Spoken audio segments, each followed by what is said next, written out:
శుక్లాం బ్రహ్మ విచారసార పరమామాద్యాం జగద్వ్యాపినీం వీణా పుస్తకధారిణీం అభయదాం జాడ్యాంధకారాపహాం హస్తే స్ఫాటికమాలికాం విదదతీం పద్మాసనే సంస్థితాం వందే తాం పరమేశ్వరీం భగవతీం బుద్ధిప్రదాం శారదాం. శ్రీ మహాగణాధిపతయే నమః. శ్రీ మహాసరస్వత్యై నమః. శ్రీ గురుభ్యో నమః. రవి గోచారము, రవి యొక్క సంచారం మూలకంగా జాతకులకు ఎలాంటి ఫలితాలు ఉంటాయి అనేటువంటి విషయాన్ని మనం చూసినట్టయితే, రవి సంచారానికి అత్యంత ప్రాధాన్యత ఉంది. సూర్యుడు గ్రహరాజు కనుక ఆ సూర్యుడి చుట్టే మిగతా గ్రహాలన్నీ కూడాను తమ తమ కక్షల లోపల తిరుగుతూ ఉంటాయి. కనుక సూర్యుడి యొక్క సంచారము మానవులపైన ఏ స్థానాలలో సంచరిస్తున్నప్పుడు ఎలాంటి ఫలితాలు ఉంటాయి అనేటువంటి విషయాన్ని మనం చూసినట్టయితే, సూర్యుడు ప్రధానమైనటువంటి గ్రహ. అంటే సూర్యుడు ఏ ఏ విషయాలపై ప్రభావాన్ని చూపిస్తాడు సాధారణంగానంటే, సూర్యుడు తండ్రి, ప్రభుత్వపు పనులు, అధికారము, తర్వాత ఉద్యోగంలో ఉన్నటువంటి వాళ్లకు ఉన్నతాధికారులతో కలిగేటువంటి సంబంధాలు, సమాజంలో కీర్తి ప్రతిష్టలు, ముఖ్యంగా మనిషి లోపల ఆత్మవిశ్వాసము, మనిషిలో లీడర్షిప్ క్వాలిటీస్ అన్నీ కూడాను సూర్యుడి మూలకంగా వస్తూ ఉంటాయి.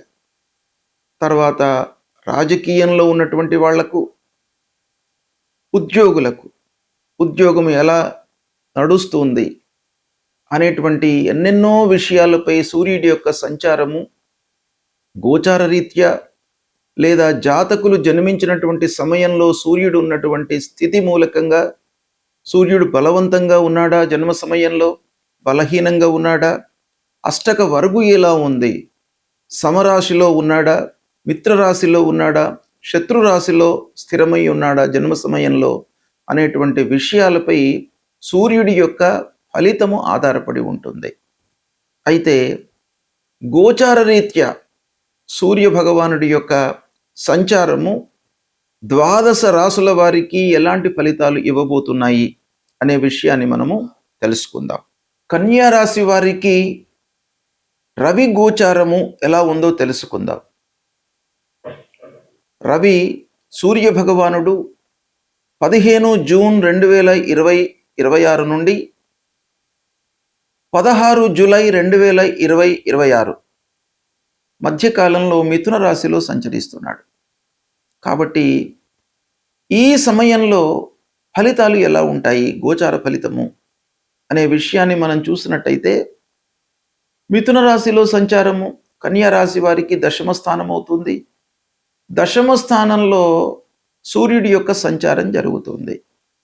ఇది చాలా అనుకూలమైనటువంటి ఫలితాలను ఇస్తుంది.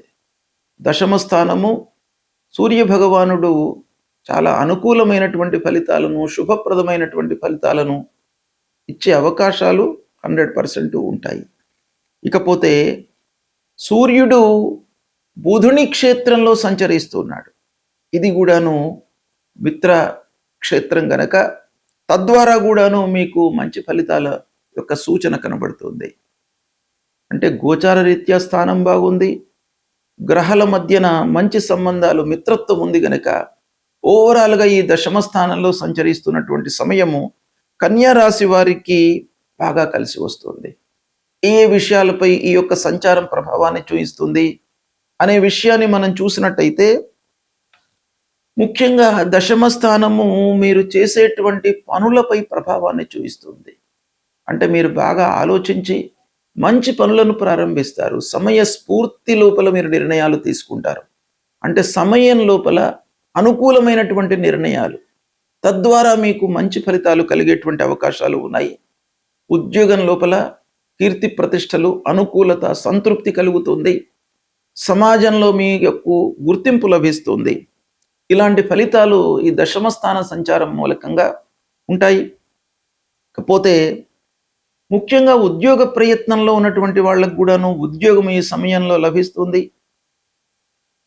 ఉన్నతాధికారులు ఆఫీసులో మీ యొక్క నైపుణ్యాన్ని గుర్తిస్తారు. వాళ్లతో మీకు సత్సంబంధాలు ఏర్పడేటువంటి అవకాశం బాగా కనబడుతుంది. ఉద్యోగస్తులకు ఆల్రెడీ ఉద్యోగంలో ఉన్నటువంటి వాళ్లకు ప్రమోషన్ లభిస్తుంది.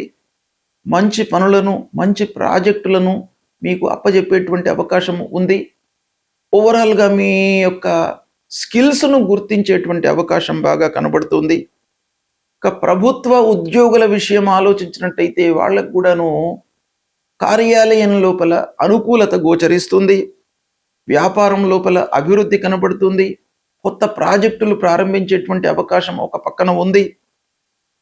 ఇకపోతే రాజకీయంలో ఉన్నటువంటి వాళ్ళ విషయం ఆలోచించినట్టయితే కూడాను సూర్య భగవానుడి యొక్క ప్రభావము రాజకీయము, ప్రభుత్వ వ్యవహారాలు వీటిపైన చాలా ఉంటుంది. కాబట్టి రాజకీయంలో ఉన్నటువంటి వాళ్లకు అదనపు బాధ్యతలు, తద్వారా కొంత కీర్తి ప్రతిష్టలు, మంచి పేరు సంపాదించేటువంటి అవకాశం కనబడుతుంది.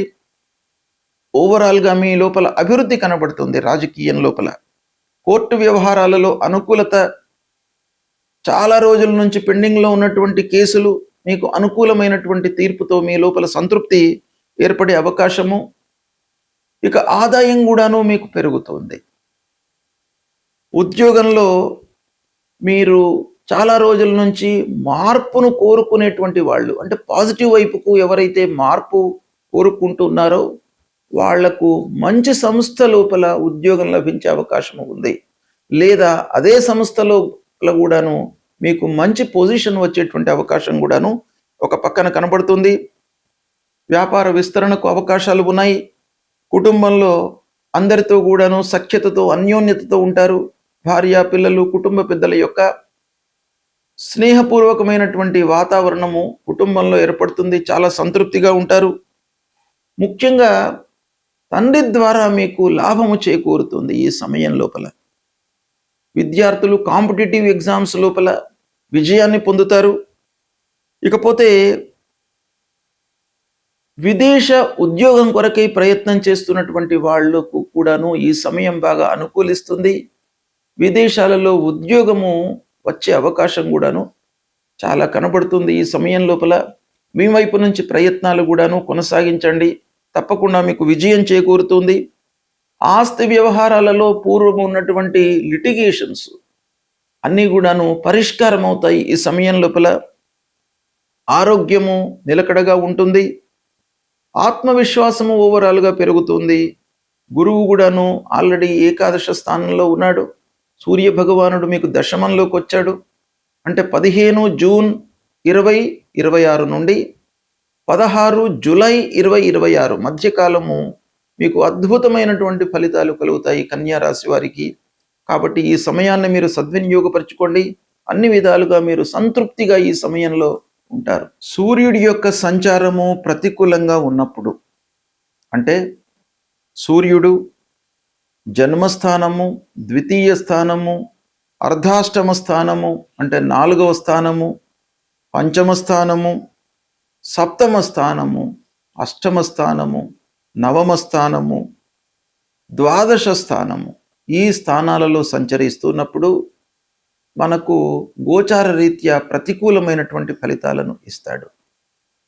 కాబట్టి ఈ గోచారంలో, అంటే ఈ స్థానాలలో సంచరిస్తున్నప్పుడు మనము తప్పకుండా పరిహారాలు చేసుకోవాలి. అంటే పరిహారాలు చేసుకునే ముందు ఆ సూర్యుడి విషయమై, సూర్యుడి యొక్క సంచారం విషయమై మనము కూలంకషంగా తెలుసుకోవాలి. ఇప్పుడు గోచార రీత్యా ఎలాంటి స్థానాల్లో సంచరిస్తున్నాడు, జన్మ సమయంలో సూర్యుడు ఎలా ఉన్నాడు, బలవంతంగా ఉన్నాడా, బలహీనంగా ఉన్నాడా, మిత్రక్షేత్రంలో సంచరిస్తున్నాడా, శత్రుక్షేత్రంలో ఉన్నాడా, శుభ దృష్టి ఉంది ఆ సూర్యుడి పైన, లేదా అష్టక వర్గులో ఎన్ని పాయింట్స్తో ఉన్నాడు, ఇవన్నీ కూడాను కూలంకషంగా మనము చూసుకొని సూర్యుడికి సంబంధించినటువంటి పరిహారాలు చేసుకోవాలి. అయితే సూర్యుడికి యొక్క పరిహారాలలో ముఖ్యమైనటువంటి ఏంటంటే సూర్య నమస్కారాలు చేయడము. ఉదయాన్నే లేచి సూర్యుడికి 12 సార్లు నమస్కారాలు చేసుకోవడము, సూర్య భగవానుడికి అర్ఘ్యప్రదానం చేయడము. అంటే అర్ఘ్యప్రదానము అత్యంత ప్రధానమైనటువంటి పరిహారంగా మనకు శాస్త్రం చెప్తోంది. కాబట్టి అర్ఘ్యప్రదానం అంటే నీళ్లు వదిలిపెట్టడము సూర్య భగవానుడికి. అది మీరు చేసినట్టయితే చాలా సత్ఫలితాలు కలుగుతాయి. అంటే మీరు ఏం చేయాలి? అర్ఘ్యప్రదానం చేస్తున్నటువంటి సమయంలో ప్రతిరోజు కూడాను సూర్యోదయ సమయంలో ఒక రాగి పాత్రలో నీళ్లు తీసుకొని అందులో ఎర్రటి పువ్వులు లేదా అక్షతలు వేసి తూర్పు వైపుకు నిలబడి, అంటే తూర్పు దిశలో మన ముఖాన్ని ఉంచి అటువైపు నిలబడి, అంటే సూర్యోదయం అటువైపు నుంచి అవుతుంది కనుక సూర్యుడికి ఎదురుగా మనం నిలబడి అర్ఘ్యప్రదానం ఇవ్వండి.